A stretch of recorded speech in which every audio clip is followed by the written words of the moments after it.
Hello and welcome to the Common Creative Podcast. My name's Chris Meredith.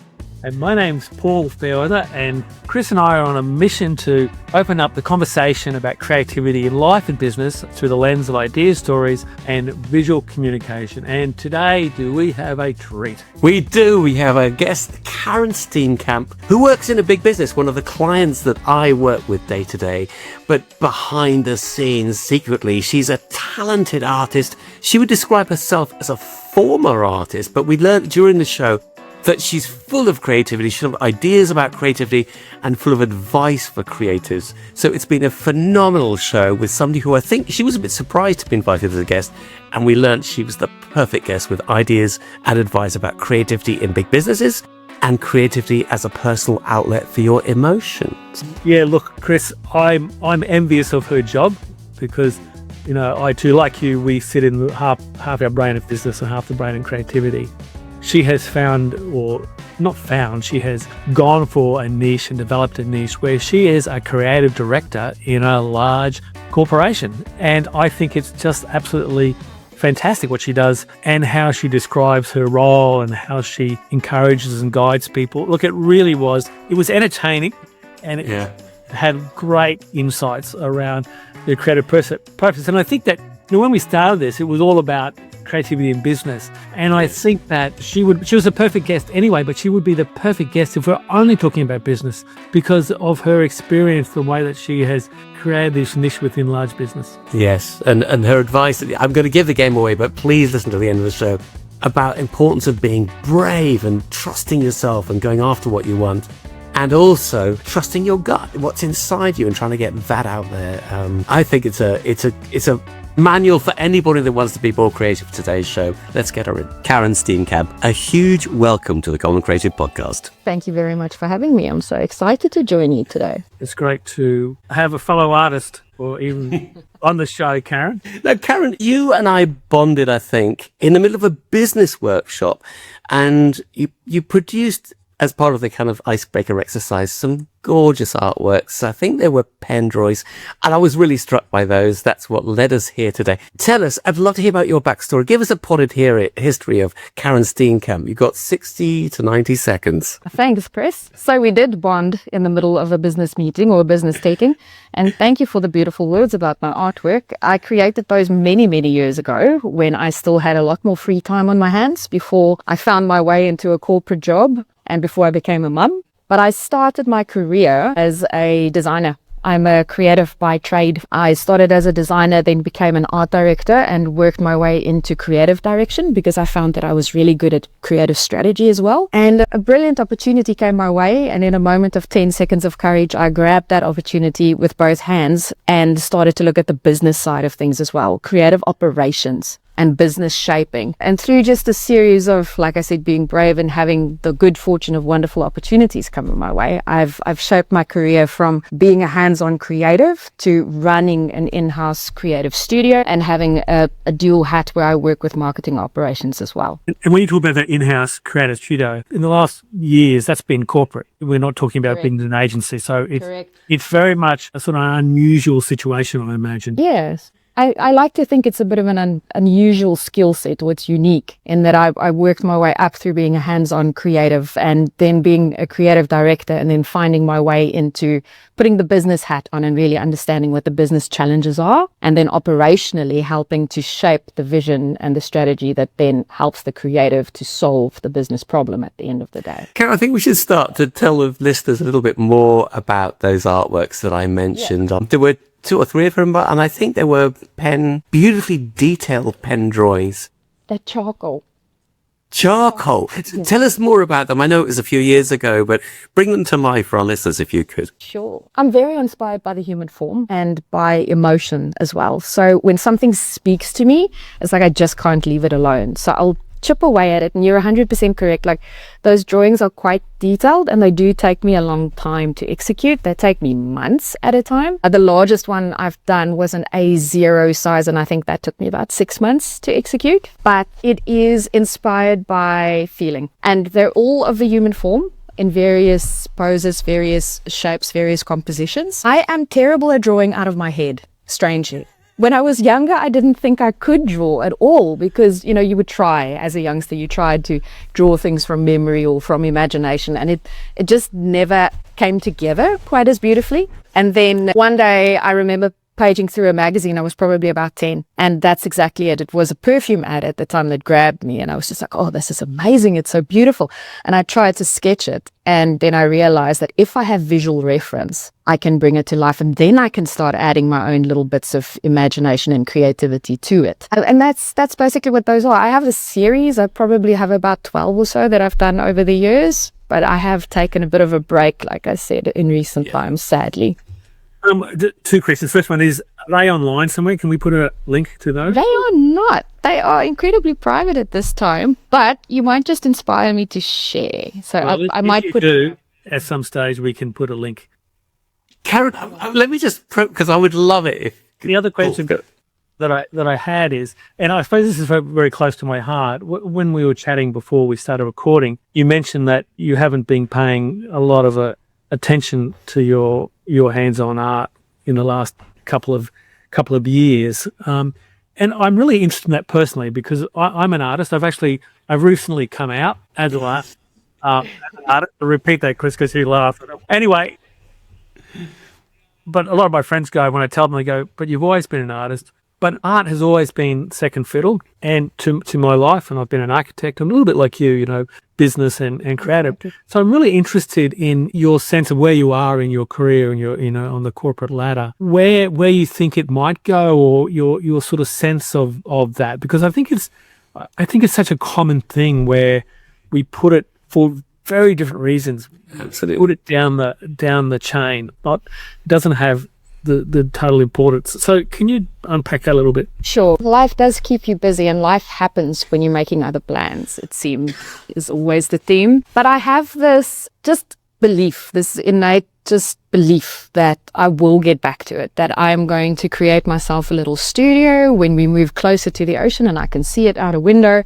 I will create myself a studio and I will get back to... I was just starting to explore painting when I actually stopped. Like I used to just sketch like I described, and then I started painting, and it was such an invigorating feeling trying a completely different medium. And then I stopped for various reasons. So I just have this belief that I'm going to get back to it at some point. And in other senses of creativity, like, yes, a large part of my job works with actual creative. So even though I'm not hands-on, I still guide. I'm still a creative director, is one of the hats that I wear.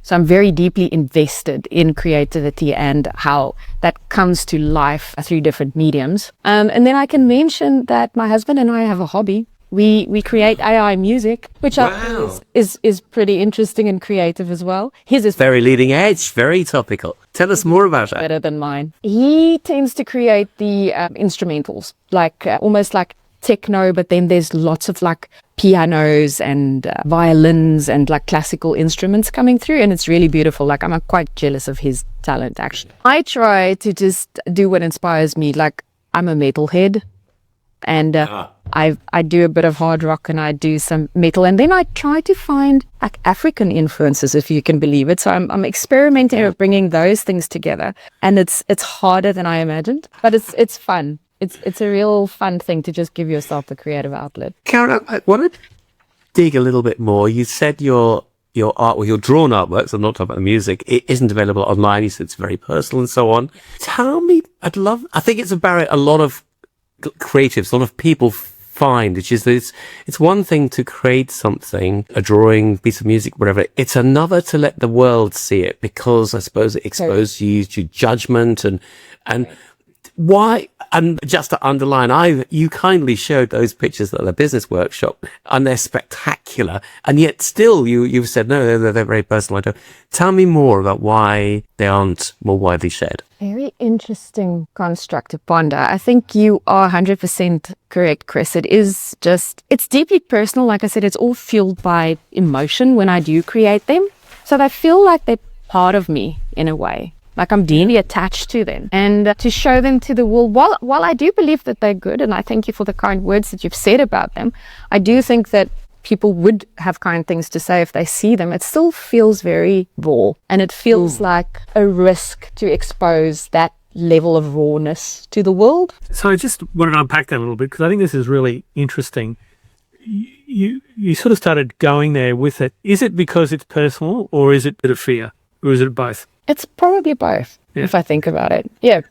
Okay, and I think that is really interesting. The great thing is that a lot of people have so much fear they won't even pick up the brush. You know, there's no critic.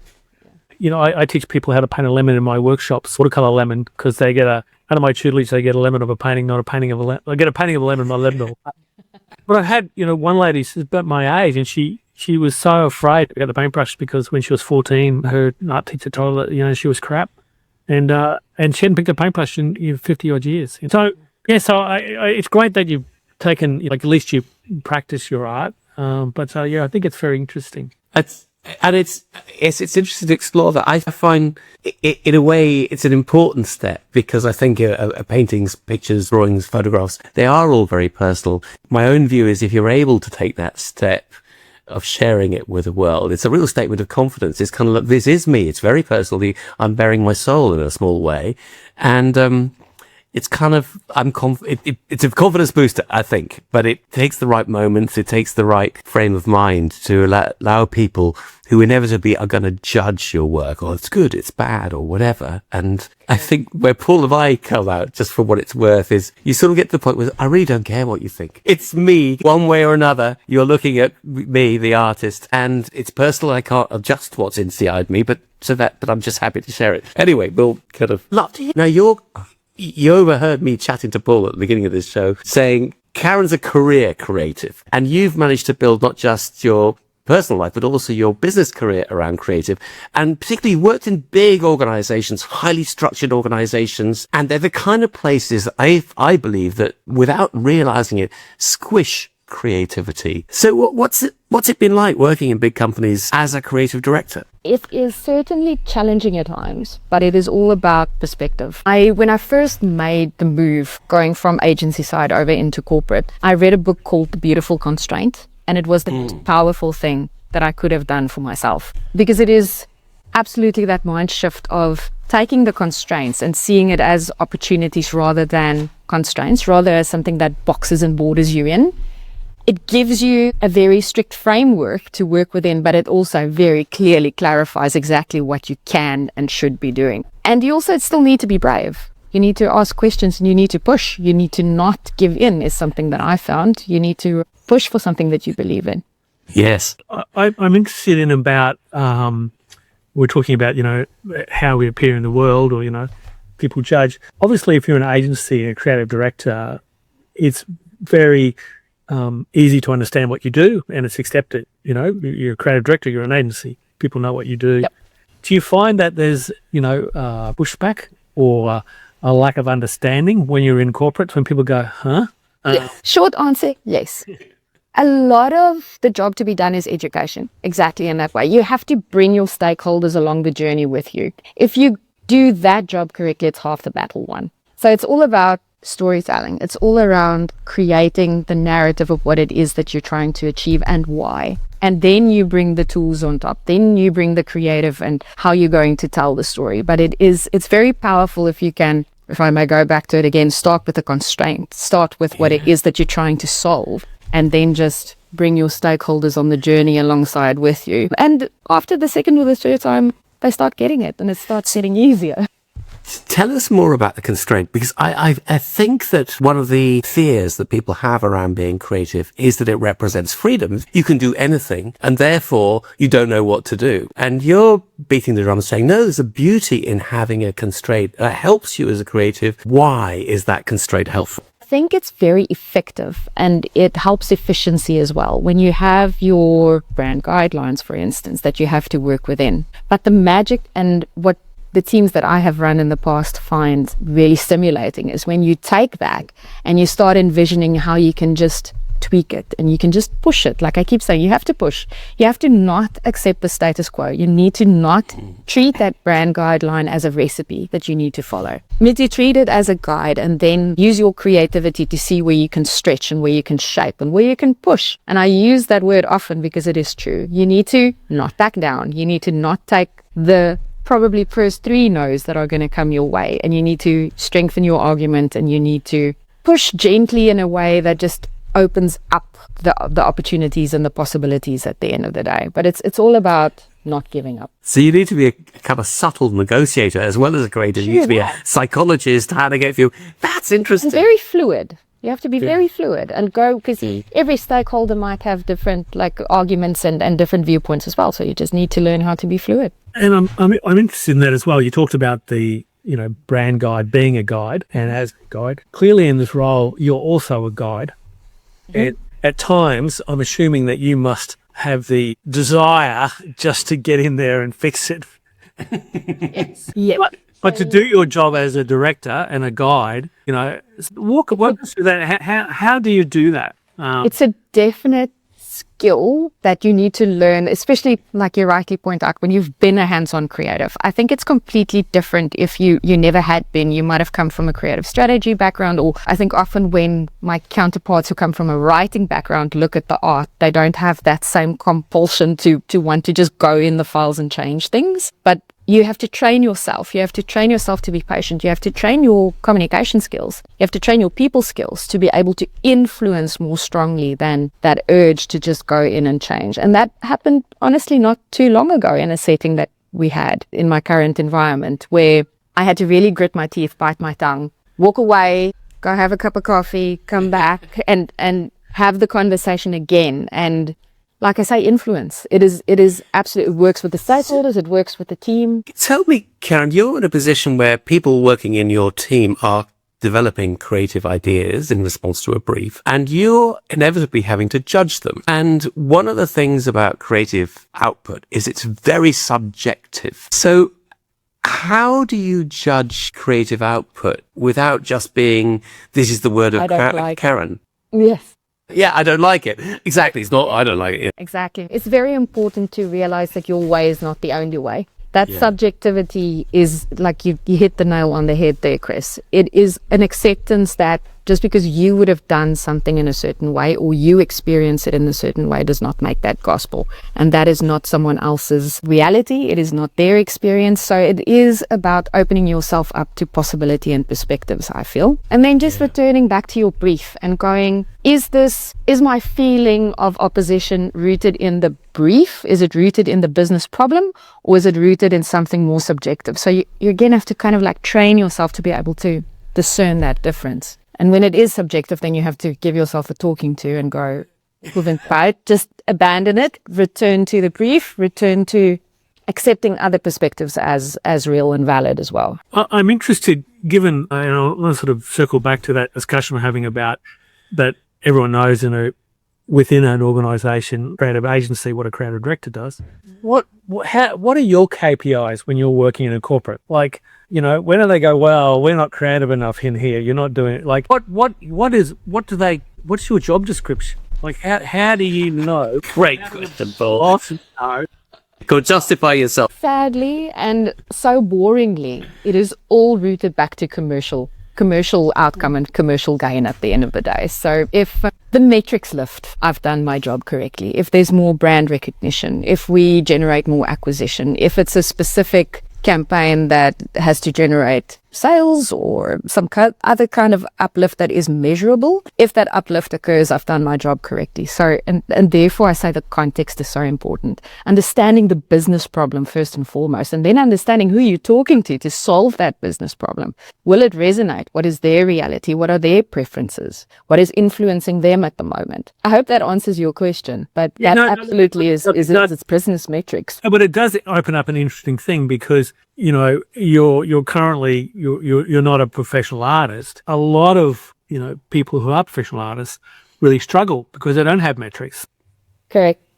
Mm. And the thing is that he's not commercial enough, or she's not commercial enough. And so I'm wondering that in that future, when you get the beach house, when you can see the water, do you think that this environment you've been in will help you be more commercial in an art if you decide that you want to put them into the world and be commercial? Do you think it'll help? I have never contemplated that context, and I think you're spot on. I can only imagine, because it seems that has been the theme throughout my career, that you take forward with you the learnings that you've taken from where you come, you take it forward with you. So I can only imagine that would happen if I get there and I fully pour my heart and soul back into artwork, that there would be a commerciality that somehow gets baked in, because that's just who I've been for many, many, many years at that point. I've got a very similar question, which is not so much about the metrics, the outputs, but you made the point about the beautiful constraint for business creativity. If you picked up your paintbrush or your charcoal again, would you use that idea of a constraint to guide what you do? Or if you go back to those artworks you did a few years ago, did they have a constraint that helped drive you? I think the constraint is probably in what it makes me feel, if that makes any kind of sense. I know these two things stand very opposite to one another, having a constraint, and then, because feeling emotion is abundant. When you feel sad or angry or happy, like, it's usually a very abundant occurrence. Does it happen? We'd all agree. Have those two things feel like they're at odds with each other? But if I really had to pinpoint something that is a constraint for me when I create, it is that level of feeling. Like, I feel like I wouldn't even bother if I wasn't emotionally invested in it, if it didn't make me feel something while I was doing it. It's fascinating. So the what you're trying to capture is an emotion, and if it's not capturing that, it's not meeting the brief. Is that what you're saying? Yes. Yeah. Wow, wonderful. Thank you for crystallizing that. That is what I was trying to say. And I can see that makes it clearer about why it's so personal. You're sharing your emotions, and you may not, there are plenty of times when it's not a good idea to share your emotions, and I can see why that's a challenge then. That makes perfect sense. So if we go into the future, let's say you do pick up your charcoal again, will that part of your creativity stay there? Is it going to be about, I want to get better at capturing my emotions, I want to share different kinds of emotions, or can you see yourself going in a different direction? I can see myself going back to just that emotional abandon, just to reignite that passion. I could definitely see that happening, so that I can remember why I loved it so much. And I get that out on the page, and whatever will be, and I cannot wait to see what it's going to be. But then I think after I've just gotten it out, so to speak, I think I would give myself a what's next. What's next? So I've done that. I've gotten back to, I've reconnected, but then I can only imagine that it would have to serve a purpose for me. Like, I might pick myself a theme. I might try a different medium, but there would have to be some thing to drive the next wave, if that makes sense. That's good. But is that same spirit captured in the music that you're composing with AI? Is that there as well? I think so, yes. I think there was a reckless abandon. Yes, now that you mention it, and I've never thought about it that way, but there was a reckless abandon in the beginning that was just like full on experimentation and a lot of like connecting emotionally to what you're doing. And now I'm trying to find more. I'm trying to look back at my heritage. I'm South African. What African instruments and music and vibes can I bring into it? So I think you're right. That does happen. You start giving yourself briefs as you move along. It's very inspirational, because I think so many visual artists anyway, or people starting out with visual art, are trying to describe what they see. And even as a photographer, it's kind of, they're trying to say this, I'm trying to hold up a mirror to what's out there. And of course, there's no point doing that. A photograph can just capture what's there.